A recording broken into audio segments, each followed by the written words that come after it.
Hello, bienvenue sur ce nouvel épisode d'I Am Hello Nicolas. J'espère que tu vas bien. Écoute, si tu me découvres, moi, c'est Nicolas. Pour ce nouvel épisode, comme toujours, j'ai tiré au sort l'une de mes pensées pour moi-même.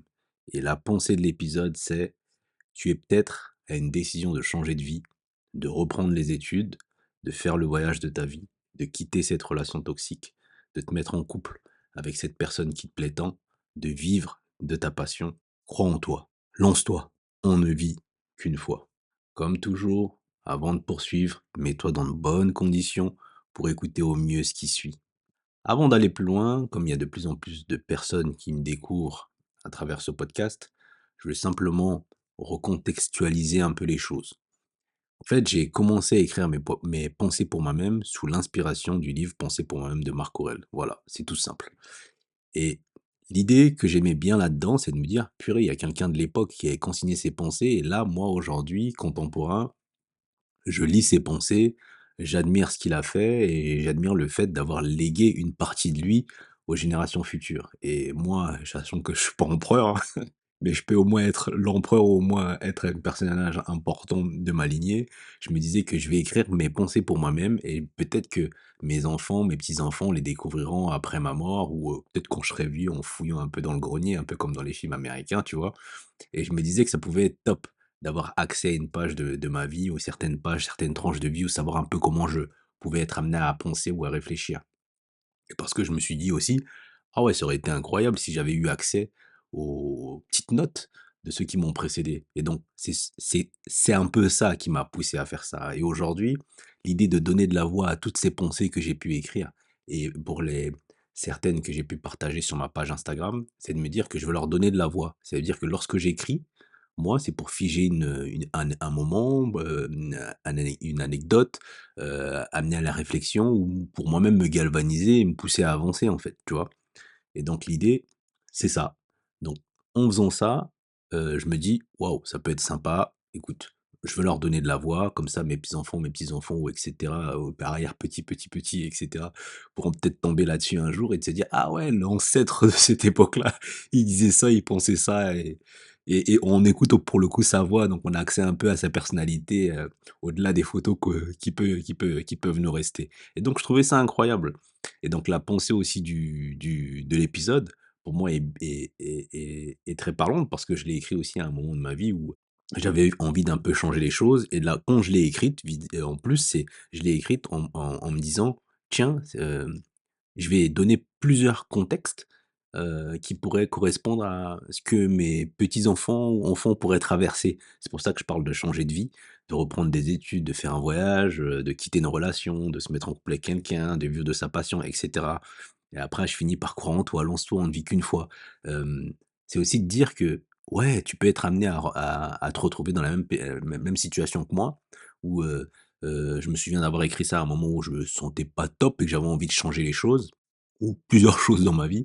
Et donc l'idée, c'était ça. Et donc je dis que tu es peut-être à une décision de, et en fait, c'est ça, c'est que parfois, et toi qui m'écoutes, ça t'est peut-être déjà arrivé, tu vas te retrouver dans une situation où tu te dis: «J'aime pas la situation que je vis actuellement».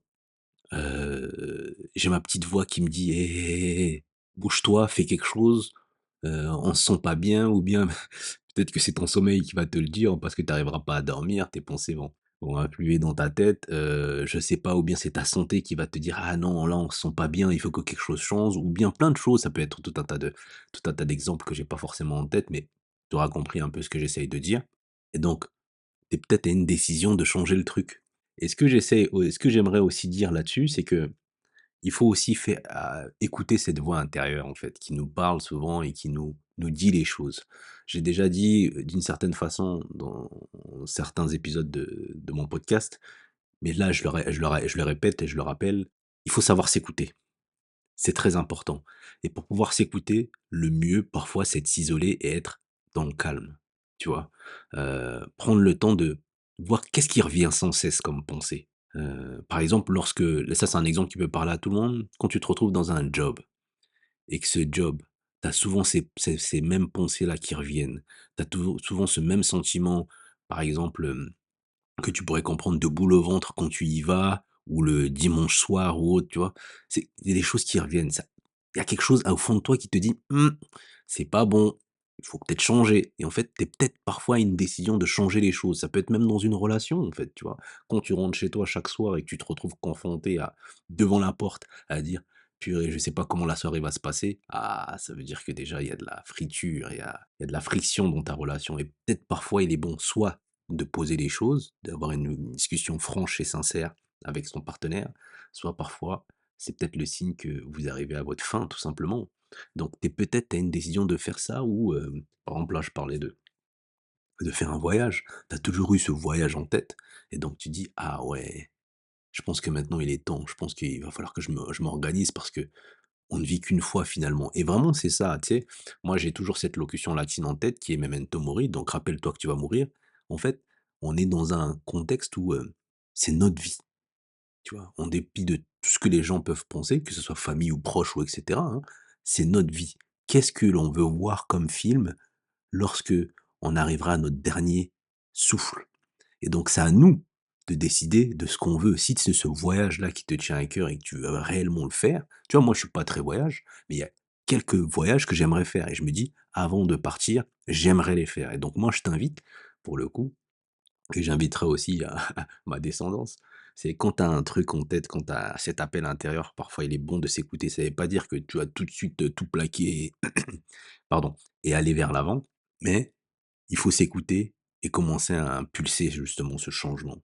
Et ce qui vient après, et c'est ça qui est important et c'est ce que je tiens à rappeler, c'est que peu importe ce que tu veux faire, tu vas forcément quitter tes habitudes pour aller vers d'autres habitudes ou quitter ta zone de confort pour aller vers une autre, ta zone d'inconfort si on peut l'appeler ainsi.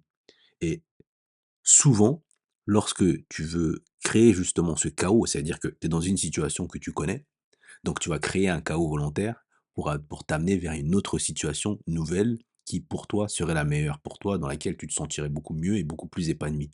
Et donc souvent ce qui arrive dans ce type de situation, c'est que tu vas immédiatement rencontrer des tempêtes, une zone de turbulence, des vents contraires, tu vois? Tu vas avoir des obstacles qui vont surgir. Et ça, ce que j'ai envie de te dire, c'est que c'est normal de te retrouver confronté à l'adversité.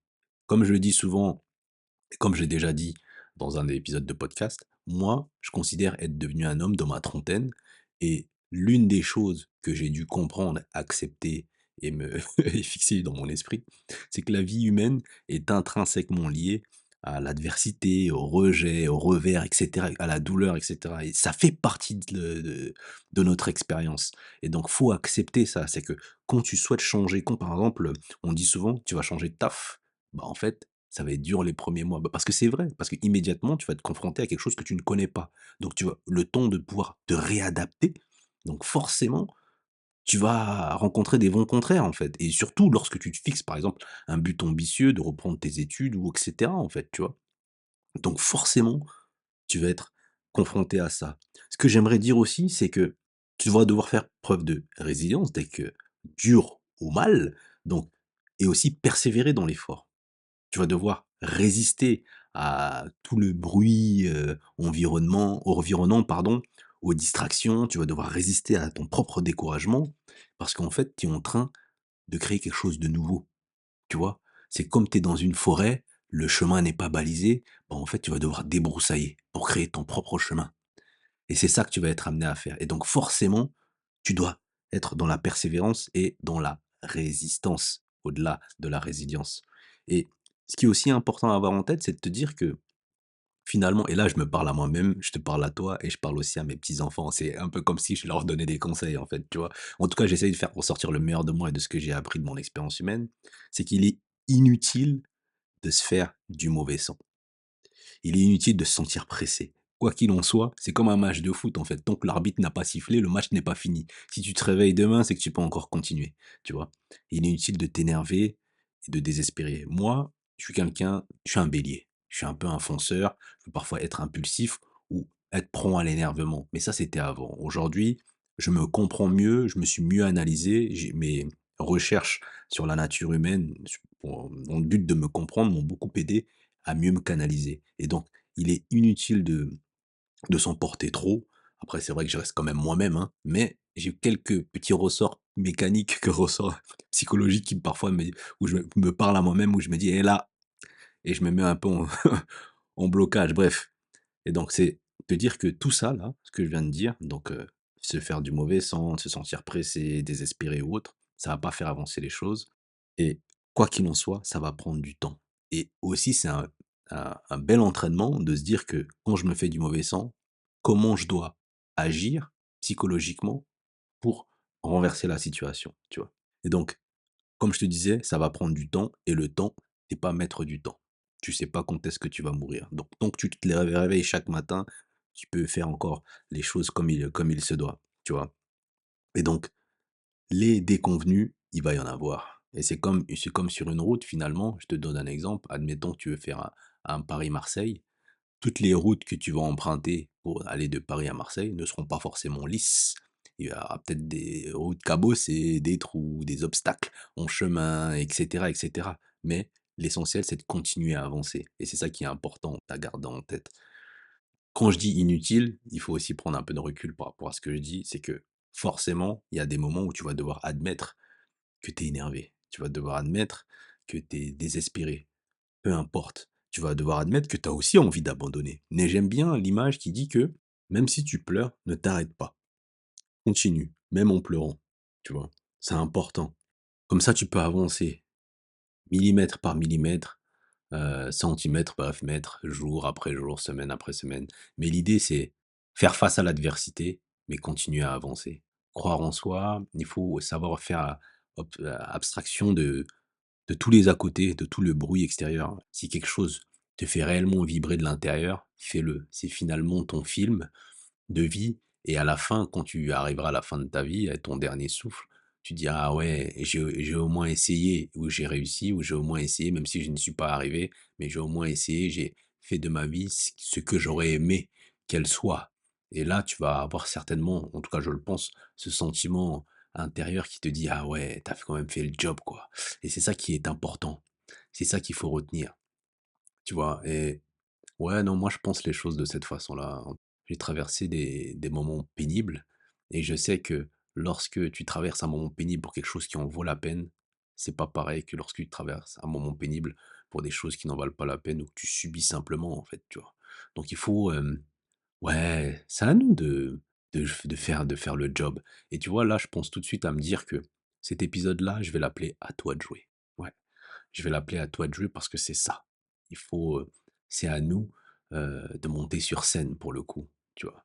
D'être acteur, de notre vie, de ne plus être spectateur de notre vie et de faire la différence. Être en mode, «Ah oui, je vais me donner de la peine, je vais être en mode game changer, je vais changer le jeu de ma vie, changer la trajectoire de ma vie en prenant cette décision qui, qui me nourrit de l'intérieur, qui, toque à ma porte sans cesse, qui m'empêche de dormir, qui m'empêche d'aller bien et faire ce que j'ai à faire. Et donc voilà, je pense, avoir été, assez exhaustif dans toutes les idées. En tout cas, je j'ai fait le tri de tout ce qui vous pouvait me passer par la tête et j'espère que tu m'auras compris. Après, comme toujours, hein, mes épisodes sont là pour inviter à la réflexion, c'est pas des injonctions, comme je disais. C'est là pour inviter à la réflexion. Tu peux penser comme moi ou entre guillemets, partager un peu ce que je suis en train de dire ou ne pas partager du tout. Mais à minima, ce que je dis toujours, c'est que on a le droit de ne pas être d'accord, mais on peut à minima se comprendre. Et donc j'espère que tu auras au moins compris le message ou la démarche que j'entreprends, notamment dans ce podcast, dans cet épisode et la façon dont je prends les choses, de façon spontanée comme toujours. Bon, il me reste plus qu'à te dire de prendre soin de toi et te donner rendez-vous au prochain épisode, hein, avec une nouvelle pensée et une nouvelle prise de parole spontanée d'Hello Nicolas. Allez, à très bientôt. Ciao. Merci d'avoir écouté cet épisode d'Aya Hello Nicolas. J'espère que cette plongée dans l'une de mes pensées t'a offert un éclairage nouveau, un peu d'inspiration ou un moment de pause dans ta journée. Si tu as apprécié cet épisode, like, commente, abonne-toi et surtout, partage le podcast avec ceux qui pourraient également l'apprécier. On se retrouve sur Instagram si tu souhaites poursuivre la discussion et je te donne rendez-vous très bientôt pour un nouveau voyage à travers mes mots. C'était Nicolas. Ciao!